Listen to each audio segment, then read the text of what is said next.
بسم اللہ الرحمن الرحیم۔ ادبستان کے سامعین سے گزارش ہے کہ وہ ہمارے چینل کو سبسکرائب کریں اور ساتھ موجود بیل آئیکن کو پریس کریں تاکہ ہماری ہر آنے والی اپڈیٹ آپ کو بر وقت مل سکے۔ شکریہ۔ فور کارنرز عمران سیریز، مصنف مظہر کلیم MA۔ جیپ انتہائی تیزی سے اونچی نیچی پہاڑیوں میں دوڑی چلی جا رہی تھی۔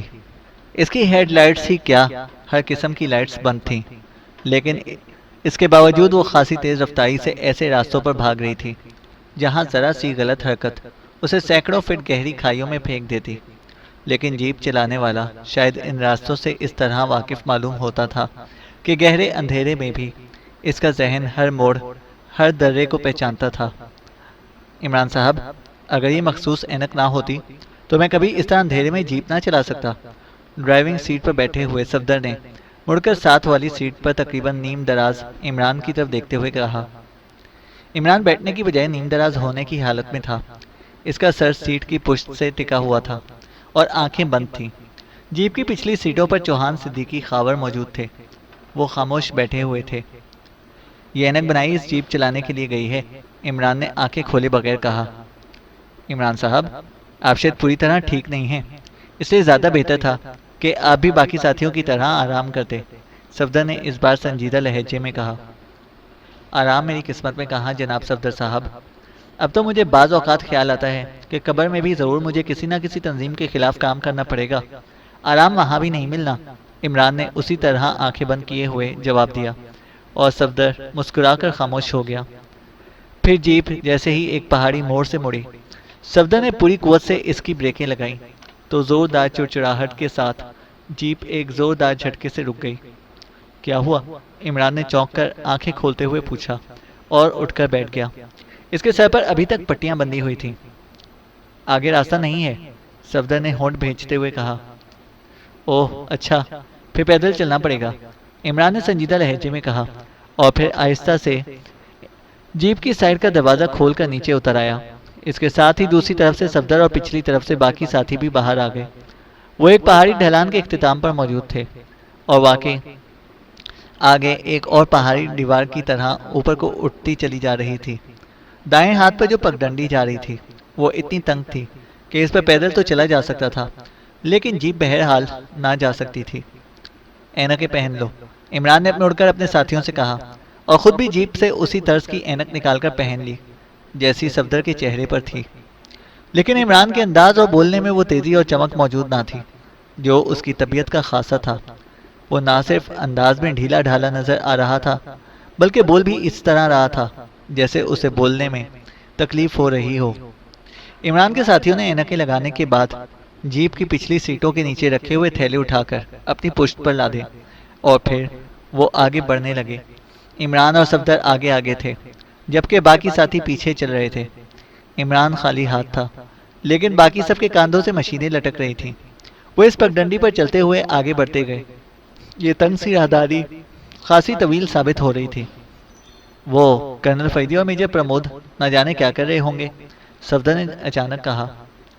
کچھ نہ کچھ تو کر ہی رہے ہوں گے، اور کچھ نہ کچھ کرنا نہ کرنے سے زیادہ بہتر ہوتا ہے، عمران نے آہستہ سے سر ہلاتے ہوئے جواب دیا۔ پگڈنڈی کے اختتام پر وہ پہاڑیوں کے درمیان میں گھری ہوئی ایک چھوٹی سی کھلی جگہ کے دہانے پر پہنچ گئے۔ عمران نے ہاتھ اٹھا کر انہیں روکا اور غور سے اس وادی کو دیکھنے لگا۔ آپ آخر ادھر کس اندازے کی بنا پر آئے ہیں؟ صفدر نے کہا۔ دیکھو صفدر، یہ تو طے ہے کہ فور کارنرز کا ہیڈ کوارٹر ٹاساکا پہاڑیوں کے نیچے ہی ہے، لیکن وہ ہے کہاں اس کا اندازہ پوری طرح نہیں لگایا جا سکتا۔ میرا خیال ہے کہ کرنل فیدی ٹیماس کی دلدل کے ارد گرد کا علاقہ چیک کر لے گا، جبکہ میجر پرمود لازماً بچ پوائنٹ کی طرف سے راستہ ڈھونڈنے کی کوشش کرے گا، کیونکہ اس چیف ٹائیگر والے پوائنٹ سے واپسی پر ہمارے درمیان جو بات چیت ہوئی تھی اس سے میں نے یہی اندازہ لگایا تھا، عمران نے بڑے سنجیدہ لہجے میں کہا۔ لیکن عمران صاحب، یہ بات میری سمجھ میں نہیں آئی کہ سب نے مشترکہ طور پر آگے بڑھنے کی بجائے علیحدہ علیحدہ کام کرنے کا فیصلہ کیوں کیا ہے؟ چوہان کی آواز سنائی دی۔ فیصلہ یہی ہوا تھا کہ میجر پرمود اور کرنل فیدی دو مختلف ٹارگٹ سے اندر داخل ہوں گے۔ میرے زخمی ہونے کی بنا پر مجھے کام کرنے سے روک دیا گیا تھا اور میں نے بھی یہ سوچ کر حامی بھر لی تھی کہ واقعی میرے اعصابی نظام کی حالت ایسی نہ تھی کہ میں کام کر سکوں، اور پھر میرے کافی ساتھی شدید زخمی تھے۔ لیکن ان کے جانے کے بعد مجھے خیال آیا کہ اس طرح خاموش پڑے رہنے کا تو کوئی فائدہ نہیں، کچھ نہ کچھ ہمیں بھی کرنا چاہیے، زیادہ نہ صحیح تو تھوڑا صحیح۔ چنانچہ میں نے بھی فیصلہ کیا کہ جو ساتھی بالکل ٹھیک ہیں ان کو ساتھ لے لیا جائے، اور ٹیم میں سے تم لوگ ہی بالکل درست حالت میں تھے، باقی تو تم جانتے ہو کہ کسی کی ٹانگ ٹوٹی ہوئی ہے اور کسی کا بازو اور کسی کے سینے کی ہڈیاں۔ عمران نے جواب دیا، آپ ہمیں ہدایات دے دیتے، آپ خود بھی تو شدید زخمی ہیں۔ اس بار خاور نے ہمدردانہ لہجے میں کہا، ہاں مجھے مسلسل یہی محسوس ہو رہا ہے کہ ابھی میں کام کرنے کے لیے پوری طرح فٹ نہیں ہوں، ذرا سا تیز قدم اٹھاتے ہی میرے ذہن میں چکر آ جاتے ہیں، اور میں اس کی حقیقت بھی جانتا ہوں، لیکن اس کا علاج دماغ کا مخصوص آپریشن ہے جس کی صحت یابی کے لیے طویل عرصہ درکار ہے۔ دراصل جہاں میرے سر میں زخم آیا ہے وہاں دماغ کا وہ حصہ ہوتا ہے جو اعصابی نظام کو کنٹرول کرتا ہے، اور وہ حصہ زخم کی وجہ سے بری طرح متاثر ہو گیا ہے، اس لیے میرا اعصابی نظام اب درست طور پر کام نہیں کر رہا۔ ویسے اگر ذرا سی چوٹ اور شدید ہوتی تو میں شاید ہمیشہ کے لیے معذور اور مفلوج ہو جاتا، لیکن ابھی جو صورتحال ہے وہ معذوری کے قریب قریب ہے، اور اس کا فوری علاج یہی ہے کہ میں مسلسل حرکت میں رہوں، تیز نہ صحیح، آہستہ صحیح، لیکن حرکت ہونی چاہیے، ورنہ ہو سکتا ہے کہ میں واقعی مفلوج ہو جاؤں۔ اس لیے میں نے یہ فیصلہ کیا ہے کہ اب تمام کام آپ لوگوں نے کرنا ہے، میں بس تمہارے ساتھ ساتھ ہی گھسٹتا رہوں گا، عمران نے آہستہ آہستہ کہا، اور صفدر اور باقی ساتھیوں نے اس طرح بے اختیار ہونٹ بھینچ لیے جیسے بے اختیار نکلنے والی سسکیوں کو روک رہے ہوں۔ وہ تصور بھی نہ کر سکتے تھے کہ ایک روز عمران جیسا آدمی بھی ایسے فکرے کہنے پر مجبور ہو جائے گا، اور عمران کی جو حالت تھی وہ واقعی اس قسم کی تھی، نہ وہ تیزی سے چل سکتا تھا اور نہ اچھل کود کر سکتا تھا۔ عمران صاحب، مایوس ہونے کی ضرورت نہیں، یہ سارے قدرت کے کھیل ہیں، ہو سکتا ہے کہ کسی بھی لمحے آپ خود بخود درست ہو جائیں، صدیقی نے ہمدردانہ لہجے میں کہا۔ میری فکر نہ کرو، تم مشن پر توجہ رکھو، میں چاہتا ہوں کہ پاکیشیا کی کارکردگی میں نیدرلینڈ اور بلغاریہ سے کسی صورت پیچھے نہ رہے، عمران نے مسکراتے ہوئے جواب دیا۔ آپ بے فکر رہیں، پاکیشیا کی سربلندی کے لیے ہم جانیں لڑا دیں گے، خاور نے کہا، اور پھر اس سے پہلے کہ عمران کوئی جواب دیتا، اچانک سامنے وادی میں ایک ہلکا سا کھٹکا سنائی دیا، اور وہ سب بری طرح چونک پڑے۔ وادی کے عین درمیان میں سے کوئی چیز زمین سے اس طرح باہر کو نکل رہی تھی جیسے کوئی میزائل خلا کی طرف بڑھتا ہے، اور وہ سب حیرت سے اسے دیکھنے لگے، اور چند لمحوں بعد وہ یہ دیکھ کر حیران رہ گئے کہ یہ لوہے کا بنا ہوا ایک بڑا سا کمرہ تھا جو تیزی سے اوپر کو اٹھتا چلا جا رہا تھا، بند کمرہ، اور وہ مسلسل بلند ہوتا جا رہا تھا، اور پھر کافی اونچا ہونے کے بعد وہ یکلخت رک گیا، اور اس کا اوپر والا حصہ کسی صندوق کی طرح کھل گیا، اور اس میں سے 3 خلائی جہازوں کی طرح کے میزائل باہر نکلے ہوئے نظر آئے۔ تینوں میزائلوں کا رخ الگ الگ جگہ تھا، اور وہ بہت بڑے بڑے میزائل تھے، ایک عام خلائی راکٹ سے بھی بڑے۔ ارے ان میں سے تو ایک پر پاکیشیا کا نام لکھا ہوا ہے، اچانک صفدر نے چیختے ہوئے کہا۔ ہاں، اوہ، میں سمجھ گیا، یہ وہی میزائل ہیں جن کے بارے میں اطلاع ملی تھی کہ 4 کارنرز نے پاکیشیا، بلغاریہ اور نیدرلینڈ کی تباہی کے لیے تیار کیے ہیں۔ اوہ نہیں، انہیں فائر کیا جا رہا ہے، اور اگر یہ فائر ہو گئے تو تینوں ملکوں کے اربوں کے بے گناہ افراد ختم ہو جائیں گے، اور صفدر انہیں روکنا ہوگا، یہ عظیم تباہی ہے، عمران نے یکلخت چیختے ہوئے کہا۔ تو کیا کریں، ان پر فائر کھول دیں؟ صفدر نے انتہائی بے چین لہجے میں کہا۔ نہیں، عام مشین گن کی گولیوں سے انہیں کچھ بھی نہیں ہوگا، اور پھر یہاں سے فاصلہ بھی زیادہ ہے۔ ایسا کرو کہ تم سب دوڑتے ہوئے اس کے پاس جاؤ اور کوشش کرو کہ ان کے فیوز ٹوٹ جائیں، جلدی کرو۔ کاش میں بھاگ سکتا، عمران نے کہا، اور اس کی بات سنتے ہی سب ساتھی بجلی کی سی تیزی سے نیچے وادی میں کودے، اور پھر وہ سب اس قدر تیزی سے دوڑنے لگے جیسے ان کے جسموں میں پیروں کی بجائے مشینیں فٹ ہو گئی ہوں۔ عمران نے بھاگنے کی بجائے آہستہ آہستہ لٹک کر نیچے اترنے کی کوشش کی، اور پھر جب وہ نیچے وادی میں اترا تو اس کے ساتھی آدھی سے زیادہ وادی کراس کر چکے تھے۔